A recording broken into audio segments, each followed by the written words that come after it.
Alhamdulillah pada malam hari ini kita masih bisa melanjutkan kajian rutin kita membahas suatu kitab yang sangat penting untuk seorang penuntut ilmu, di mana di dalam kitab ini kita diajarkan oleh penulis hafizallahu taala cara-cara atau poin-poin dalam pengagungan terhadap ilmu. Karena sering anak ulangi bahwasanya di antara cara yang paling besar seorang bisa mendapatkan ilmu yang bermanfaat adalah pengagungannya terhadap ilmu. Ini cara yang paling besar. Ketika seorang semakin besar pengagungannya terhadap ilmu, maka semakin besar pula kadar ilmu yang akan ia dapatkan, tentunya ilmu yang bermanfaat.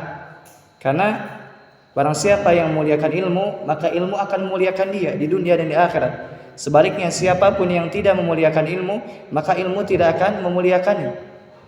Dan ketahuilah bahwasanya yang namanya ilmu yang bermanfaat bukan hanya sekedar maklumat, pengetahuan, bukan sekedar itu. Kan tapi ilmu yang bermanfaat adalah ilmu yang masuk ke dalam hati. Ilmu yang dapat meresap ke dalam jiwa. Ketika ilmu ini mampu masuk ke dalam hati, meresap ke dalam jiwa, maka hal tersebut akan menampakkan efek yang baik pada anggota tubuh. Karena sebagaimana yang kita ketahui bahwasanya kata Nabi SAW, ala inna fil jasadi mudghah, ketahuilah bahwasanya di dalam jasad manusia itu ada segumpal daging. Idza saluhat saluhal jasadu kulluh atau jasadu kulluh. Jika baik daging tersebut, maka akan baik seluruh tubuh. Sebaliknya, ketika daging tersebut buruk, maka akan buruk seluruh tubuh. Ala wahyal qalb, ketahuilah bahwasanya daging tersebut adalah hati. Jika hati ini baik, maka lisan akan baik. Jika hati ini baik, maka pendengaran akan baik. Jika hati ini baik, maka penglihatan akan baik. Sebaliknya, ketika misalkan penglihatan ini jelek, pendengaran ini jelek, lisan ini jelek, maka itu indikasi bahwasanya hatinya tidak benar. Dan hal yang paling besar yang dapat memperbaiki hati kita adalah ilmu. Oleh karenanya apa? Insyaallah ini merupakan pertemuan terakhir yang akan kita pelajari dari kitab ini. Ana harapkan apa murojaah minimal sekali atau dua kali, sehingga apa-apa yang telah kalian pelajari mampu diamalkan. Karena yang namanya ilmu itu mesti dimurojaah, mesti diulang-ulang. Karena kalau misalkan kita tidak paham, tidak mengulangi apa yang kita pelajari, bagaimana kita mengamalkannya? Karena kita mampu mengamalkan yaitu terhadap apa-apa yang kita ketahui. Jika kita lupa terhadap apa yang kita pelajari, lantas bagaimana kita bisa mengamalkannya? Oleh karena apa? Jika kita ingin mendapatkan ilmu yang bermanfaat, agungkan ilmu. Dan poin-poin pengagungan terhadap ilmu telah kita bahas 1 sampai 18. Insyaallah pada malam hari ini kita akan bahas poin yang ke-19 sampai poin yang ke-20. Baik. Kita masuk ke dalam kitab. Berkata penulis hafizallahu taala al-maqidut tasi'a asyara. Simpul ke-19. Maksudnya poin ke-19 yang termasuk pengagungan terhadap ilmu.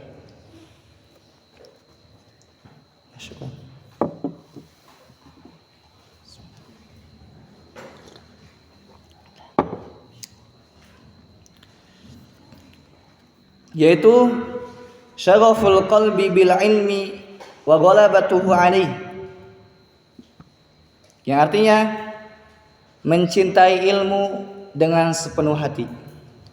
Di poin ke-19 yang termasuk pengagungan terhadap ilmu adalah mencintai ilmu dengan sepenuh hati. Kenapa Syekh hafizallahu taala membawakan poin ini?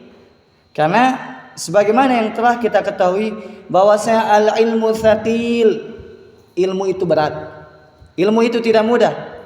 Tidak gampang untuk meraih ilmu. Seorang misalkan sudah meraih ilmu, tidak gampang untuk mengamalkannya. Jadi ilmu itu sesuatu yang berat. Dan sesuatu yang berat ini akan terasa ringan jika kita cinta terhadap ilmu. Karena sebagaimana yang telah kita ketahui ada istilah apa? Cinta buta. Mungkin istilah ini kurang baik jika diterapkan pada sesuatu yang baik. Contohnya misalkan kita ketahui bersama, jika seorang misalkan sudah mencintai kekasihnya, maka mungkin yang tadinya haram pun menjadi halal bagi dia. Padahal haram, akan tapi sudah cinta buta apa seolah-olah halal. Dan ini tentu pengertian yang negatif. Begitupun misalkan sesuatu yang berat, ketika sudah cinta buta apa akan menjadi ringan. Nah, begitupun ilmu. Ilmu itu sesuatu yang berat. Kita mempelajarinya berat, kita mengamalkannya berat, kita istiqomah di dalamnya berat. Oleh karena sesuatu yang berat ini bisa kita menjadi mudah melaluinya, itu dengan cara kita mencintai ilmu. Baik, kata penulis hafizallahu taala, fasirqut talabi lahu yujibu mahabbatah.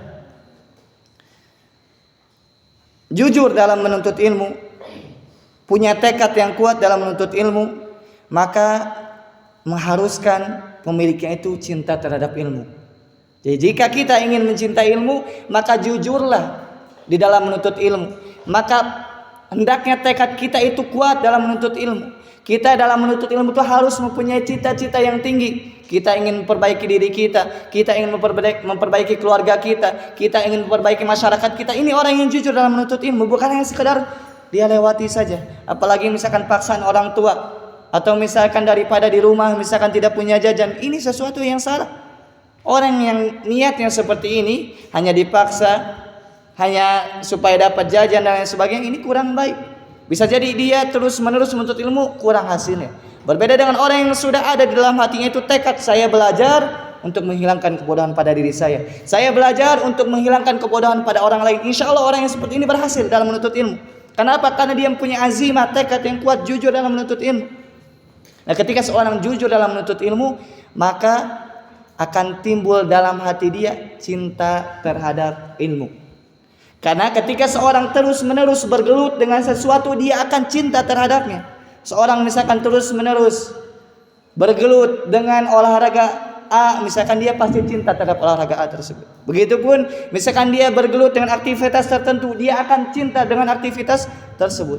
Begitupun sebaliknya, ketika kita misalkan bergelut dengan ilmu, pagi ilmu, siang ilmu, sore ilmu, malam ilmu, maka akan tumbuh kecintaan dalam hati kita. Dan ketika tumbuh kecintaan dalam hati kita, apapun yang kita lalui dalam menuntut ilmu terasa ringan.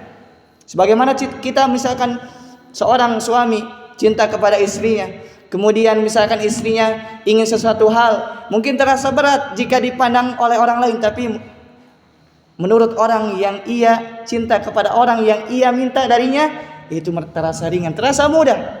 Kenapa? Karena dia ada tujuan yang ingin dia dapatkan, itu menyenangkan hati istrinya misalkan. Ini pun ilmu seperti itu. Kita ingin dengan ilmu tersebut memperbaiki diri kita, memperbaiki orang lain, maka apa?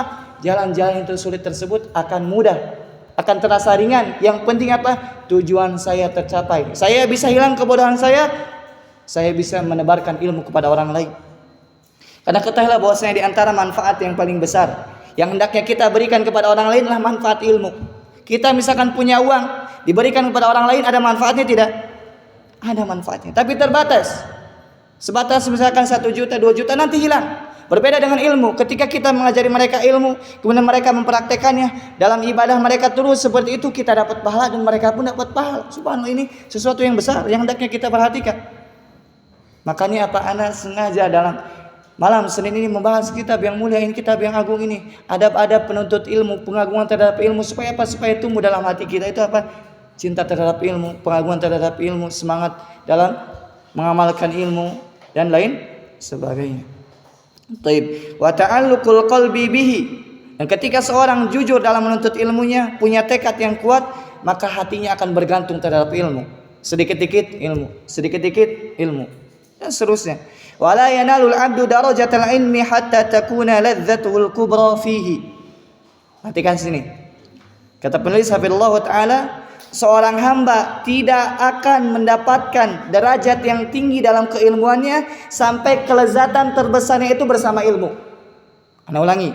Kata beliau hafizallahu taala, seorang hamba tidak akan mendapatkan derajat yang tinggi dalam hal ilmu ini sampai kelezatan terbesarnya bersama ilmu.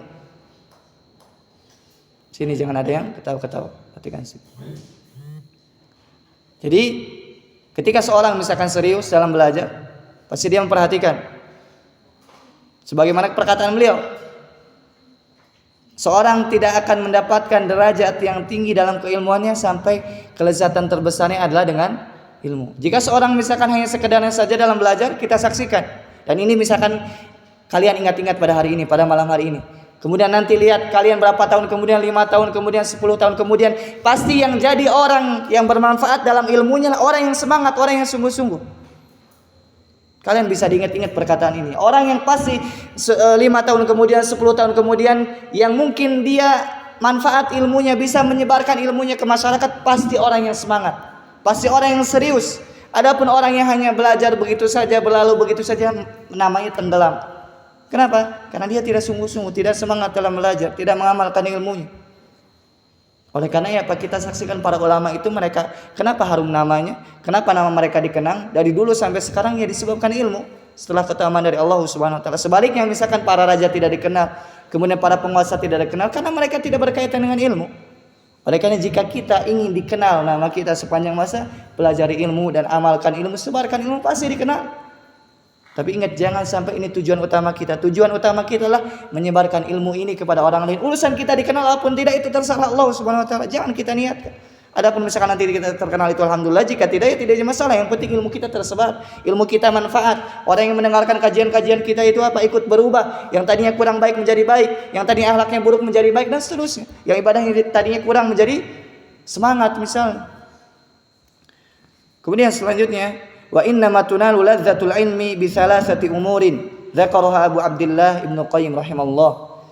Seorang bisa mendapatkan kelezatan ilmu dengan 3 perkara. Ini penting, hendaknya kita tulis dan hafalkan. Misalkan bertanya, Ustaz, saya ingin mendapatkan kelezatan ilmu, bagaimana caranya? Yaitu disebutkan oleh Ibnu Qayyim rahimahullah taala. Yang pertama, ahaduha badlul wus'i wal jahdi. Yang pertama, seorang bisa mendapatkan kelezatan ilmu yaitu dengan cara sungguh-sungguh dalam mendapatkan ilmu. Dengan cara mengeluarkan effort yang besar dalam menuntut ilmu. Baik usaha tersebut dengan tenaganya, baik dengan hartanya, baik dengan waktunya, ia berikan itu semua untuk ilmu. Sebaliknya, ketika seorang tidak sungguh-sungguh dalam belajar, tidak memberikan seluruhnya untuk ilmu, maka mustahil dia merasakan lezatnya ilmu. Dan ilmu itu ada kelezatan. Ilmu itu ada kelezatan. Karena kata Nabi SAW apa? Di dalam ilmu iman itu ada kelezatan. Dan salah satu yang dapat membuat kita iman bertambah adalah dengan belajar. Ini yang pertama. Jadi seorang bisa mendapatkan kelezatan ilmu yaitu dengan cara sungguh-sungguh untuk meraih ilmu. Tidak lemah, tidak malas. Karena kita mendengar bahwasanya sabda Nabi Muhammad SAW, ihris ala ma yanfa'uk wasta'in billah wala ta'jaz. Semangatlah terhadap apa-apa yang bermanfaat untukmu. Ilmu bermanfaat tidak? Bermanfaat. Hendaknya semangat. Tapi jangan lupa wasta'in billah, minta pertolongan kepada Allah. Jangan modal semangat. Bisa jadi kita semangat di awal, disebabkan kita tidak memohon pertolongan kepada Allah, putus kita di tengah jalan. Oleh karena apa? Wasta'in billah, minta pertolongan kepada Allah Subhanahu wa taala. Kemudian wala ta'jaz, jangan lemah, jangan malas, jangan futur. Semangat. Kemudian selanjutnya yang kedua, wasaniha sidqut talab. Yang kedua, seorang bisa mendapatkan kelezatan ilmu yaitu dengan cara sidqut talab, yaitu dia jujur, mempunyai tekad dalam belajar. Jujur dan mempunyai tekad dalam belajar. Jujur maksudnya apa? Ya dia tanya untuk apa dia belajar. Kalau dia misalkan mempunyai tujuan yang besar, dia mempunyai tekad yang kuat dalam belajar. Seperti tadi misalkan saya belajar supaya menghilangkan kebodohan pada diri saya. Saya belajar supaya memberikan manfaat kepada masyarakat. Saya belajar supaya orang-orang yang tadinya maksiat menjadi taat. Ini tujuan yang besar. Ini orang yang jujur dalam belajar. Ini orang yang punya tekad yang kuat dalam belajar. Orang yang seperti insya Allah biiznillah akan sukses belajar. Sebaliknya ketika kita misalkan ya udahlah begitu saja, ngaji, tidak ngaji, artinya begitu saja tanpa ada tekad yang kuat, ya tidak akan sukses, tidak akan merasakan kelezatan ilmu. Wa tsalisuha sihatun niyyah wal ikhlas. Yang ketiga, seorang bisa merasakan kelezatan ilmu yaitu dengan cara niatnya benar dan ikhlas dalam belajar. Ketika misalkan kita ingin mendapatkan kelezatan ilmu, maka hendaknya luruskan niat kita. Hendaknya kita ikhlas dalam belajar.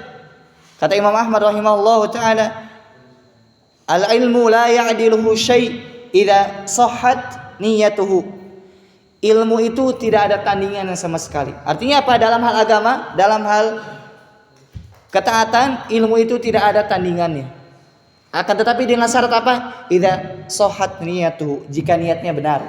Jadi ilmu itu tidak ada tandingan jika niatnya benar. Bahkan para ulama menjelaskan apa? Afdalun nawafil talabul ilmi. Seafdal sebaik-baik amalan sunnah adalah menuntut ilmu. Jadi setelah amalan wajib yang paling afdal apa? Menuntut ilmu. Nah, tapi dengan syarat apa? Jika niatnya benar. Kemudian Imam Ahmad rahimahullah ditanya, wa masihatun niyah, apa itu niat yang benar? Yaitu pertama, raf'ul jahri an nafsihi, meniatkan dalam belajar untuk mengangkat kebodohan pada diri kita. Ini niat yang benar, niat yang ikhlas dalam belajar supaya saya menghilangkan kebodohan pada diri saya. Kemudian yang kedua, niat yang benar adalah raf'u al-jahri an ghairihi. Niatkan dalam belajar supaya kita menghilangkan kebodohan pada orang lain, supaya kita bisa dakwah. Dan dakwah itu tidak mesti duduk seperti ini. Kalian misalkan lihat orang yang tidak benar, kurang baik ibadahnya, nasihati dengan cara yang baik, ini ibadah. Tidak mesti yang namanya ini dakwah. Tidak mesti yang namanya dakwah itu duduk di mimbar atau berkhotib misalkan khutbah Jumat atau kajian, tidak. Dakwah itu luas cakupannya. Seorang suami ingatkan istrinya, seorang adik, seorang kakak nasihati adiknya, seorang ibu nasihati anaknya, ini dakwah, yaitu mengajak. Di dakwah itu cakupannya luas. Nah, ketika kita belajar, niatkan seperti itu. Niatkan supaya kita hilang kebodohan pada diri kita, begitupun niat supaya kebodohan kita angkat dari diri orang lain biiznillah ta'ala. Kemudian wala tatimu hadhil umur ats-tsalatsatu illa ma'a daf'i kulli ma yushghilu 'anil qalbi. Kemudian kata penulis Syabillahu taala, tiga hal tersebut, apa tadi tiga hal itu? Pertama, sungguh-sungguh dalam belajar, kemudian jujur, mempunyai tekad dalam belajar, kemudian ketiga, ikhlas dalam belajar. Tiga hal ini tidak akan terwujud kecuali harus dihilangkan dalam hati ini sesuatu yang menyibukkannya. Ya, misalkan dalam hati ini ada kesibukan, mikirin ini, mikirin itu, mikirin masa depan, mikirin bagaimana nanti. Misalkan kalau misalkan kita di dalam hati kita mikirin yang tidak jelas, yang di sana waswas syaitan, maka tiga hal tersebut tidak akan terwujud.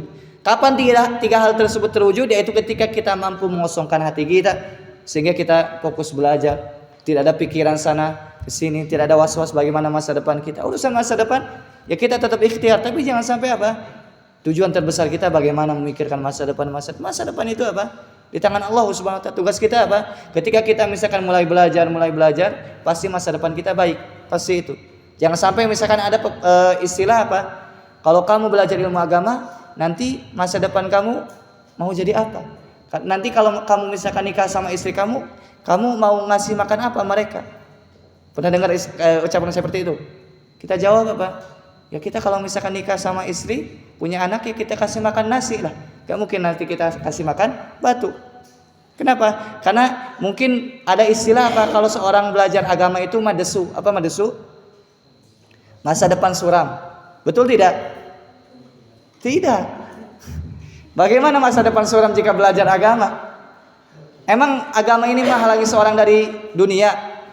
Menghalangi tidak? Tidak. Jadi jangan sampai apa?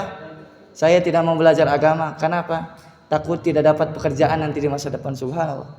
Ini suudzon kepada Allah Subhanahu wa taala. Ketika orang fokus benar ikhlas niatnya dalam belajar, dalam beribadah, maka urusan dunia itu apa? Pasti ngikut.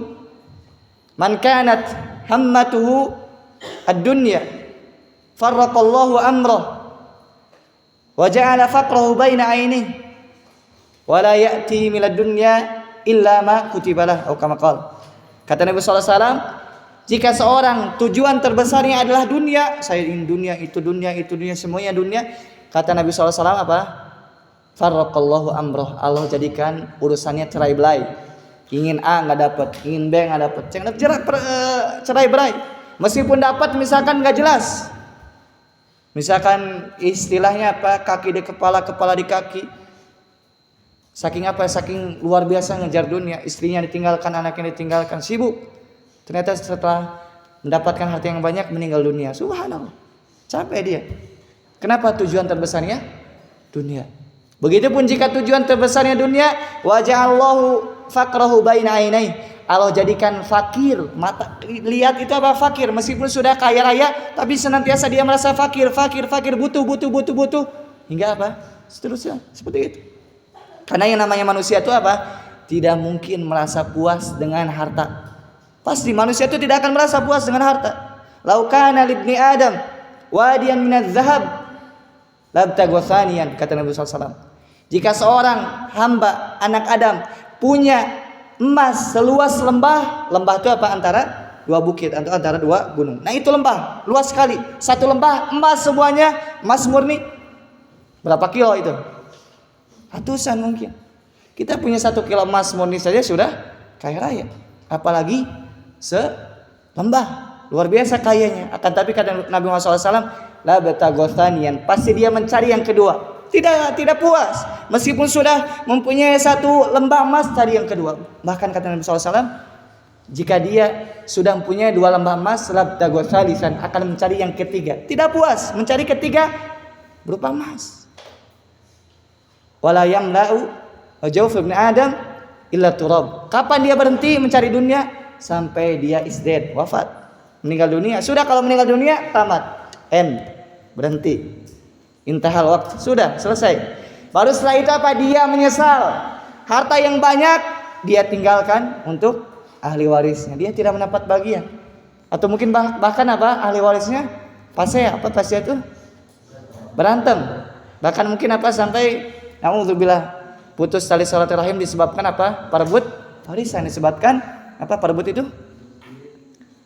Perebut itu bahasa Sunda, bahasa Indonesia? Sunda. Kalau bahasa Indonesianya apa? Oh ya, memperebutkan, insyaallah. Perebutkan, wajar mungkin Indonesia anak nilainya bagus jadi seperti ini. Tapi Bapak memperebutkan warisan. Taib. Oleh karenanya apa? Hendaknya tujuan terbesar kita itu bukan dunia. Dunia itu pasti ngikut. Dengarkan hadis Nabi Muhammad SAW.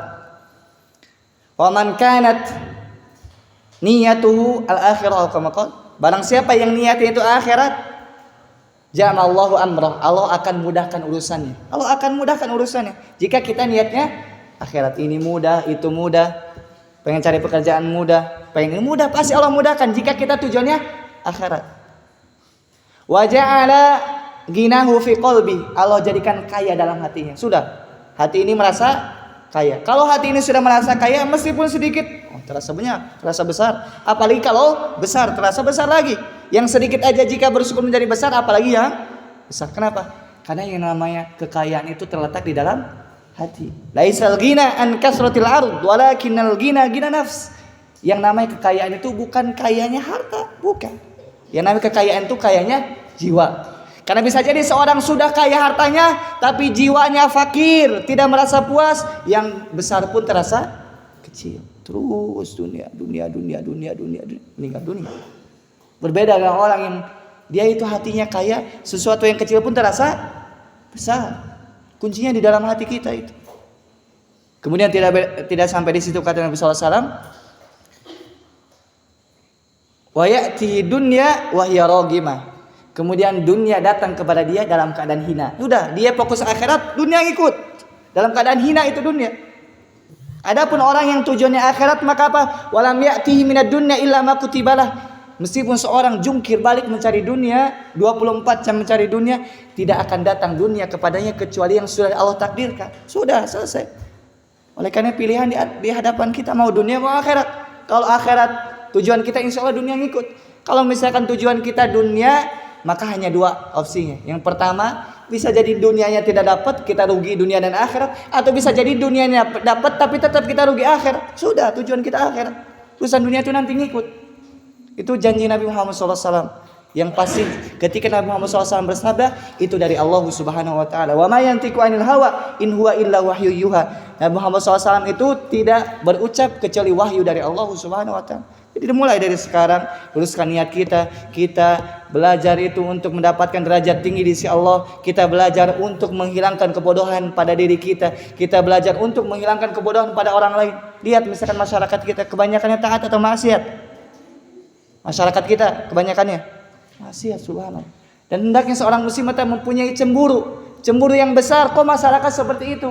Mungkin dia belum tahu sesuatu, atau mereka yang belum tahu kita ajari.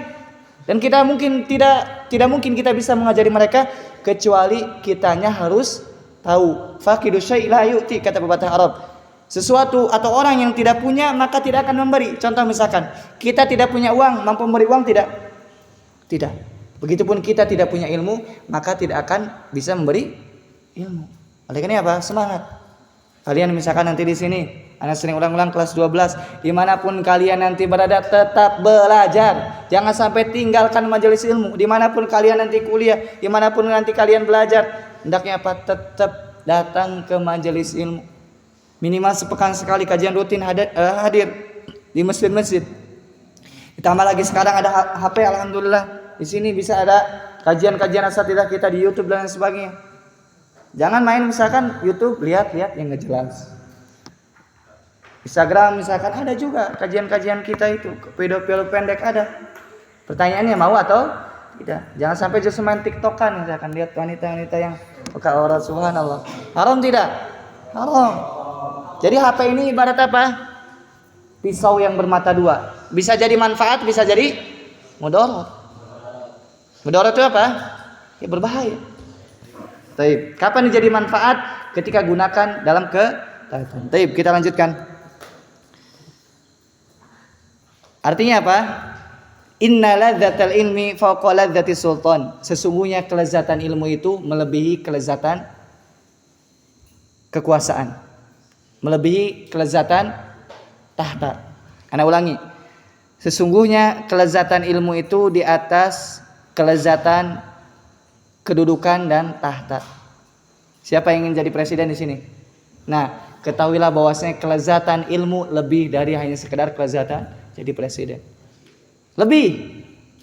Dan ini telah dibuktikan. Yang mana kata beliau hafizallahu taala, yang mana banyak dari manusia itu yatatolla'a ingin mencari-cari mendapatkan yang namanya kedudukan, yang namanya tahta. Akan tetapi seandainya misalkan kita perhatikan sejarah, di sana ada raja yang bernama Abi Ja'far Al-Mansur. Ada yang tahu Abu Ja'far Al-Mansur? Beliau adalah khalifah di Bani Abbasiyah. Perhatikan sini. Kata penulis hafizallahu taala, qila li Abi Ja'far Al-Mansur Al-Khalifatil Abbasi Al-Masyhur alladhi kanat mamlukuhu tamla'u syarq wal gharib. Yang artinya dikatakan kepada Abi Ja'far Al-Mansur, beliau adalah khalifah Al-Abbasi yang terkenal, yang mana kerajaannya itu dari timur ke barat, luas sekali. Kerajaan siapa? Abu Ja'far Al-Mansur. Beliau seorang khalifah, bukan presiden. Lebih tinggi lagi, khalifah itu apa? Di bawahnya wilayah-wilayah yang luas. Sampai apa? Kanat mamalikuhu tamla'ul syarq wal gharb. Yaitu kerajaannya meliputi timur dan barat, luas sekali kerajaannya itu. Ditanya oleh seseorang, hal baqiya min ladzati dunya syai'un lam tanalhu? Kata orang berkata kepada siapa tadi? Khalifah. Khalifah siapa? Abu Ja'far Al-Mansur berkata, wahai khalifah, adakah kelezatan dunia yang belum engkau dapatkan? Lihat, yang namanya raja pasti yang namanya kelezatan dunia apa? Mampu dia dapatkan. Udah raja, kerajaannya bukan sekedar Indonesia, bukan hanya sekedar Amerika, luas, timur dan barat dia kuasai. Dikatakan kepada beliau, apakah ada kelezatan dunia yang belum engkau rasakan? Kata beliau, iya, belum. Satu hal, semuanya telah aku rasakan kecuali satu hal, kelezatan dunia, yaitu apa? Aku duduk di kursi, kemudian para penuntut ilmu ada di hadapanku, kemudian berkata, apa yang engkau katakan? yaitu haddatsana fulan itu menyampaikan hadis sampai ke Nabi Muhammad SAW. Ini yang ingin didapatkan oleh raja. Bagaimana seorang duduk di majelisnya, kemudian para penuntut ilmu di hadapannya, kemudian belajar kepada dia. Kata beliau, ini kelezatan yang belum aku dapatkan. Subhanallah. Kata beliau, ini kelezatan, aku belum mendapatkannya. Nah, misalkan kalian ingin merasakan kelezatan tersebut, duduk mengajarkan manusia ilmu, maka berusaha untuk meraihnya. Belajar sungguh-sungguh, nanti kalian akan rasakan bahwa saya ngajar itu nikmat. Apalagi santrinya memperhatikan. Azan itu apa? Ngajar itu nikmat. Ngajar ilmu agama itu nikmat. Yang nikmatnya tidak bisa tergambarkan. Bahkan kata Ibnu Qayyim rahimahullah ta'ala, seandainya misalkan ilmu ini atau iman ini bisa digambarkan, maka kelezatannya, keindahannya akan melebihi apa? Sesuatu yang indah di dunia ini, baik perempuan, baik perhiasan, lebih dari itu ilmu itu, lebih dari itu iman itu. Kelezatan itu ada. Mungkin kita belum merasakannya apa? Karena kita kurang sungguh-sungguh. Kita itu bisa merasakan kelezatan ilmu, kelezatan iman, kelezatan ibadah ketika kita sungguh-sungguh dalam belajar, ketika sungguh-sungguh dalam ibadah. Pasti apa? Pasti ada kelezatan di dalamnya. Baik.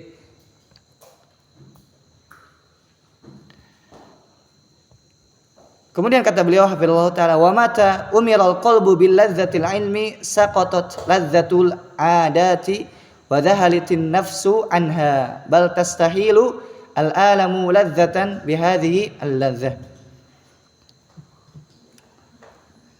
Kata beliau hafizallahu taala, kapan hati ini dipenuhi dengan kelezatan ilmu, maka kelezatan-kelezatan dunia tidak akan dia hiraukan.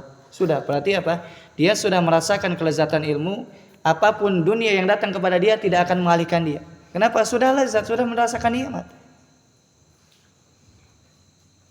Bal tastahilul alamul ladzatan bihadhihi al-ladzah. Bahkan yang tadinya sakit, misalkan belajar capek, begadang, pusing, hal tersebut akan menjadi nikmat, akan hilang kesulitannya, kesedihannya dengan apa? Dengan merasakan kelezatan ilmu. Fahimtum? Tapi kita lanjutkan poin terakhir. Ada waktu. Poin ke-20, al-maqidul ishrun. Simpul ke-20 atau poin ke-20 yang termasuk pengaguan terhadap ilmu.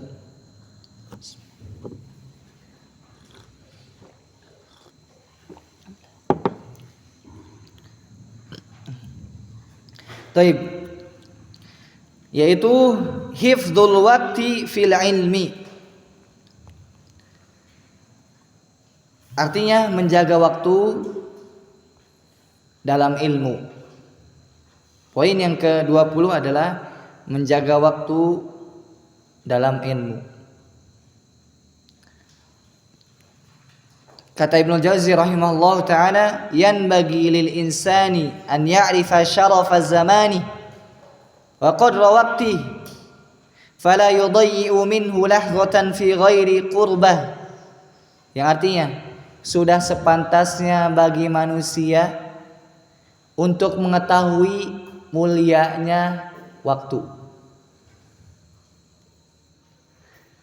dan pentingnya waktu. Jangan sampai dia menyia-nyiakan waktu meskipun sesaat. Isi waktunya untuk qurbah, pendekatan diri kepada Allah Subhanahu wa taala. Karena yang namanya waktu itu tidak bisa dibeli. Ketika waktu itu hilang, maka tidak bisa dibeli meskipun dengan seluruh dunia yang kita miliki. Atau misalkan bahkan kita punya emas sebesar dunia, jika ingin beli waktu 1 detik saja tidak akan mampu. Oleh karenanya apa? Istilah time is money. Artinya apa? Waktu itu adalah uang. Ini keliru. Kata para ulama yang benar apa? Al-waktu agla minaz zahab. Waktu itu lebih berharga daripada emas, daripada uang. Waktu lebih berharga. Buktinya apa? Uang itu bisa dicari, betul tidak? Adapun waktu bisa dikembalikan tidak? Bisa dibeli tidak? Tidak. Ini bukti bahwasanya waktu lebih mulia, lebih berharga daripada uang. Taib. Ayuqaddim fihi al-afdal fal afdal minal qawli wal amal. Hendaknya apa? Seorang manusia itu melihat mana yang lebih penting kemudian dikedepankan. Tapi mungkin ada dulu, nanti kita lanjut sebentar.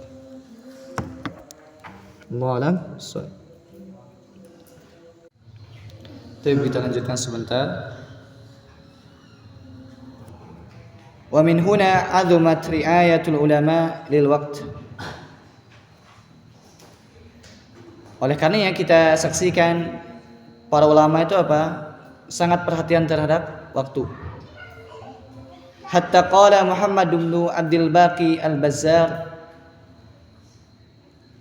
sampai seorang ulama yang bernama Muhammad ibnu Abdul Baqi Al-Bazzar, beliau mengatakan, ma daya'tu sa'atan min umuri fi lahwin aw la'abin. Kata beliau, perhatikan sini, aku tidak pernah menyia-nyiakan waktu meskipun sesaat dalam hal yang tidak bermanfaat, dalam hal yang main-main. Ini ulama tidak menghabiskan waktunya pada hal-hal yang tidak bermanfaat, hal yang main-main. Olahraga ada manfaatnya tidak? Ada. Niatkan ketika olahraga itu apa? Supaya badan kita sehat, semangat dalam belajar. Jangan sampai justru sebaliknya, setelah olahraga capek, lemas sehingga tidak belajar. Atau misalkan waktu sholat terhalang karena olahraga, ini juga salah. Apalagi siapa tadi yang sudah jam 6 lebih masih main, itu tidak boleh. Itu menyia-nyiakan waktu. Harusnya apa? Sudah batasi setengah 6 sudah beres. Kalaupun misalkan ini sudah ada bel peringatan, sudah berhenti, nanti besok lagi, malam lagi bisa. Baik. Wa qala Abul Wafa Ibnu Aqil alladhi sannafa kitab al-funun fi thamaniyah mujallad. Berkata Abul Wafa Ibnu Aqil, beliau penulis kitab Al-Funun yang sampai 800 jilid. Jadi ada seorang ulama punya kitab 800 jilid. Subhanallah, tebal. 800 jilid, mungkin ujung sini ke sini ada mungkin 800 jilid, besar sekali. Itu karangan seorang ulama. Kata beliau apa? Bisa mendapatkan hasil seperti ini. Inni la yahillu li an udayyi'a sa'atan min umuri. Aku tidak menghalalkan untuk diriku menyia-nyiakan waktu meskipun sesaat. Jadi tidak mau dia menyia-nyiakan waktu. Sehingga hasilnya apa? 800 jilid ditulis oleh beliau. Dan dulu tidak ada yang namanya mesin ketik atau misalkan printer, tulis 800 jilid. Kenapa bisa menghasilkan karya seperti ini? Yaitu dengan cara menjaga waktu. Taib. Terakhir, itu Afan yang berisik itu. Kasih. Taib. Terakhir, bahkan para ulama itu ada yang dikisahkan wa balagot bihimul halu an yuqra'a alaihim halal akli. Ketika mereka waktu makan, supaya tidak terbuang sia-sia waktunya, ada yang membacakan kitab. Subhanallah. Jadi mereka meskipun makan, padahal makan itu apa? Bisa bernilai ibadah. Kita niatkan supaya badan kita kuat untuk ibadah, tapi tetap ketika makan ada yang membacakan kitab di pinggirnya. Subhanallah, semangat mereka jadi ulama. Kalau zaman kita bisa dikiaskan dengan dengarkan kajian dalam HP misalkan. Bisa kita makan dengarkan kajian. Jangan sampai kita makan sambil lihat status gak jelas. Nah, ini menyia-nyiakan waktu. Balkana yuqra'u alaihim wa hum fi daril khala, bahkan ketika di WC ada yang bacakan kitab. Subhanallah. Jadi ketika ulama di WC buang hajat, ada yang membacakan muridnya atau anaknya di luar. Boleh tidak? Boleh, kan dia baca bukan di WC, tapi anaknya membacakan di luar, dia diam di WC. Subhanallah. Semangat jadi ulama. Kalau zaman kita apa bisa tadi misalkan kita di WC simpan HP di luar. Jangan di WC-nya, di luar. Kemudian apa, kita dengarkan kajian. Kalau sudah beres hajatnya jangan diam terus di situ, keluar. Baik. Terakhir, fahfaz ayyuhat talib waqtak. Wahai penuntut ilmu, hendaknya engkau menjaga waktumu. Falaqad ablagha al-wazir Shalih ibnu Hubairah fi nushika biqaulihi, sungguh telah ada nasihat dari al-wazir as-Shalih ibnu Hubairah. Beliau berkata, wal waktu anfasu ma unita bihifdhihi wa arahu ashala ma alayka yadhi'u, yang artinya waktu adalah harta yang paling bermanfaat yang hendaknya kalian jaga. Tapi aku melihat apa? Justru waktu adalah hal yang paling ringan yang kau buang-buang. Subhanallah. Waktu itu hal yang paling berharga. Tapi ternyata kita mudah dalam membuang-buang waktu. Jangan sampai kita membuang-buang waktu. Seorang penuntut ilmu yang sukses, bahkan seluruh manusia yang sukses, manusia yang mampu menjaga waktu, yang mampu disiplin, memanfaatkan waktunya untuk hal-hal yang bermanfaat. Wallahu a'lam bishawab.